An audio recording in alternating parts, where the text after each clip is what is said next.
દાખલા નંબર વિદ્યાર્થી મિત્રો 13 એકદમ મસ્ત ઈઝી અને ગુજરાત બોર્ડમાં અને વિદ્યાર્થી મિત્રો ગુસ્કેટનો ફેવરેટ એમસીક્યુ આમાંથી પૂછાય છે. અર્ધ આયુષ્ય સમયનું સૂત્ર વિદ્યાર્થી મિત્રો આવડે એટલે આ દાખલો આવડે. અહીંયા જોઈએ આ પ્રથમ ક્રમની પ્રક્રિયા છે એટલે પ્રથમ ક્રમનું ખાસ અર્ધ આયુષ્યનું સૂત્ર મૂકવાનું. વેગ અસળાંકની વેલ્યુ આપી છે, પ્રથમ ક્રમની પ્રક્રિયા છે અને અર્ધ આયુષ્ય સમય ગણવાનો છે. ઓકે વિદ્યાર્થી મિત્રો, અહીંયા હું કહેવા માંગુ છું કે અહીંયા પહેલા માટે અહીંયા કે ની વેલ્યુ, વેગ અસળાંક કે ની વેલ્યુ આપી છે. અહીંયા જોઈ શકો છો વેગ અસળાંક કે આપેલ છે. જો આપેલ છે વેગ અસળાંક કે એટલે આ વેગ અસળાંક કે આપેલા છે, તો એના ઉપરથી અર્ધ આયુષ્ય સમયનું સૂત્ર આપણે લખવાનું છે. તો બધાને ખબર છે અર્ધ આયુષ્ય સમય. વિદ્યાર્થી મિત્રો, અર્ધ આયુષ્ય સમયનું સૂત્ર તમને દરેકને, મને નથી લાગતું કોઈને કઈ પ્રોબ્લેમ હોય.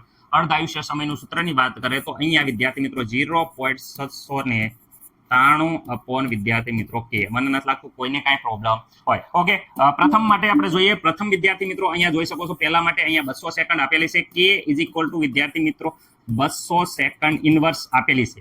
ઓકે, તો અહીંયા અર્ધ આયુષ્ય સમયનું સૂત્ર બધાને આવડશે. T1/2 ઇઝ ઇક્વલ ટુ અહીંયા લખું છું 0.793. ઓકે, છેદમાં વિદ્યાર્થી મિત્રો 200. ઓકે, 200 નો લખવા હોય તો અહીંયા સૂત્ર લખી દઉં પહેલા કે. ઓકે, સો આ સૂત્ર છે. એમાં વિદ્યાર્થી મિત્રો કે ની વેલ્યુ 693 અહીંયા જોઈ શકો કે ની વેલ્યુ આપી છે 200. તો વિદ્યાર્થી મિત્રો અહીંયા 200 મૂકી દઉં છું. હવે વિદ્યાર્થી મિત્રો ખાસ યાદ રાખજો કે અહીંયા અડધા કરો. 693 ના અડધા દરેક વિદ્યાર્થી મિત્રોને ખબર હશે. અને એમાં 200 વડે 200 એટલે 2 વડે ભાગો એટલે અડધા થાય વિદ્યાર્થી મિત્રો 2.003365 વિદ્યાર્થી મિત્રો થશે. રેડી? એટલે આના અડધા કરશો તો 347.5 આવશે. રેડી? એટલે આપણે અહીંયા પોઈન્ટ કાઢી નાખ્યો એટલે આવી રીતે 200 વડે ભાગશું તો આ પ્રકારે આવશે. અને અહીંયા વિદ્યાર્થી મિત્રો આપણે પોઈન્ટ લગાવી દઈએ 465, તો 10 ની માઇનસ ઘાત આવશે 3.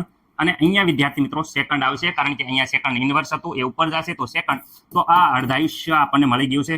ખાસ યાદ રાખવાનું છે અર્ધાયુષ્ય સમયનું અહીંયા વિદ્યાર્થી મિત્રો જોઈ શકો છો અર્ધાયુષ્ય સમય છે એ અર્ધાયુષ્ય સમયનું આપણને સૂત્ર બધાને અહીંયા મળી ગયું છે. ઓકે, મને નથી લાગતું કે કોઈને કઈ પ્રોબ્લેમ હોય. ઓકે, બીજામાં જો અહીંયા આપેલી છે કે ઇઝ ઇક્વલ ટુ વિદ્યાર્થી મિત્રો અહીંયા આપેલી છે 2 મિનિટ. રેડી?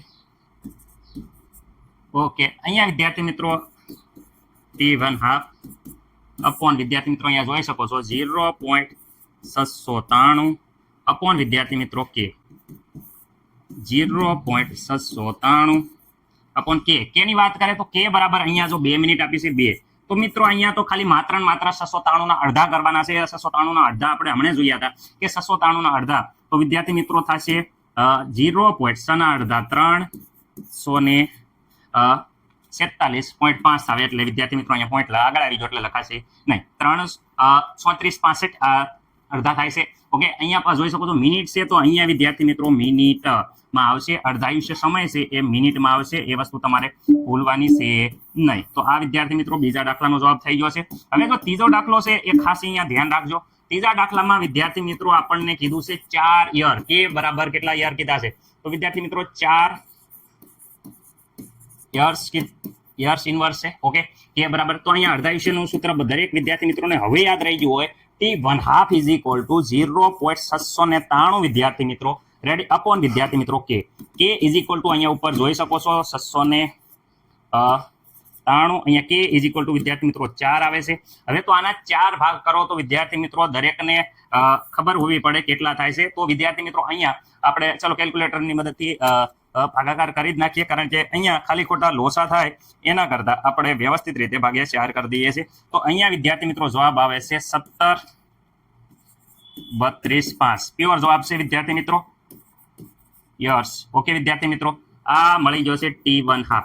કેલ્ક્યુલેટરની મદદથી તમે એકવાર અમુક મારા જવાબ છે એ જોતા જજો, કારણ કે અમુક ઉતાવળમાં ક્યારેક મિસ્ટેક થઈ જાય તો વિદ્યાર્થી મિત્રો તમારે કંઈ મૂંઝાવાનું રહે નહીં. ઓકે વિદ્યાર્થી મિત્રો, વ્યવસ્થિત રીતે દાખલો જોઈ લીજો. આ બીજી છે અર્ધ આયુષ્ય સમયનું સૂત્ર છે એ MCQ માં બહુ પૂછાય છે એટલે તમારે ખાસ એને યાદ રાખવાનું રહેશે.